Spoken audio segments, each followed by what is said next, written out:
There's a new front in the retail war, and it's happening in the skies. Amazon and Walmart are going head-to-head in the drone delivery game.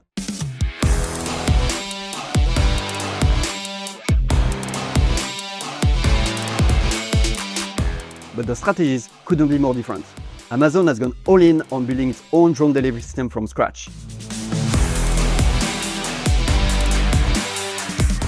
It started back in 2013 with Premier, promising packages delivered in 30 minutes or less. And after years of delays, redesigns, or regulation headaches, they're finally rolling out the MK30.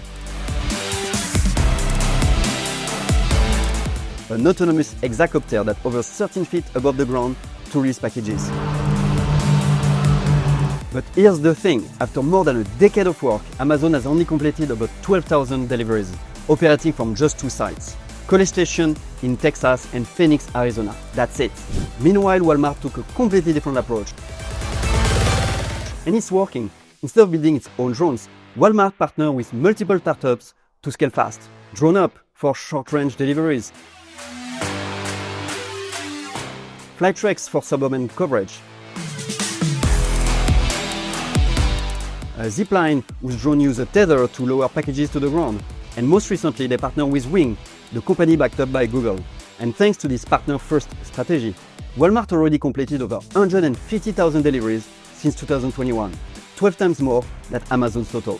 And it's only accelerating. Walmart is now adding more drone capabilities to 100 more stores in cities like Charlotte, Tampa, Atlanta, Houston, and Orlando.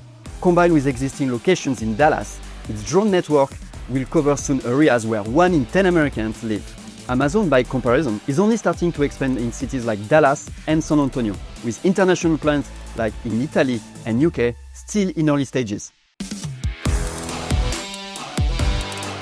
But drone delivery is not just about speed, costs matter too, and Walmart services still cost around $30 per drop, even though they are testing right now a $20 fee in Dallas that will actually be waived for Walmart Plus members. On the other hand, Amazon charges $10 for Prime members and $15 for non-members.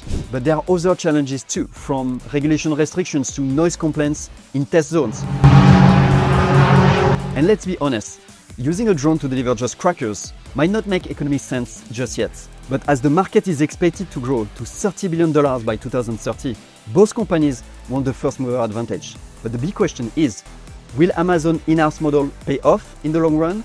Or is Walmart partnership strategy already too far ahead? What do you think? But also, I wanted to ask you, do you think your city will even allow drones flying one day?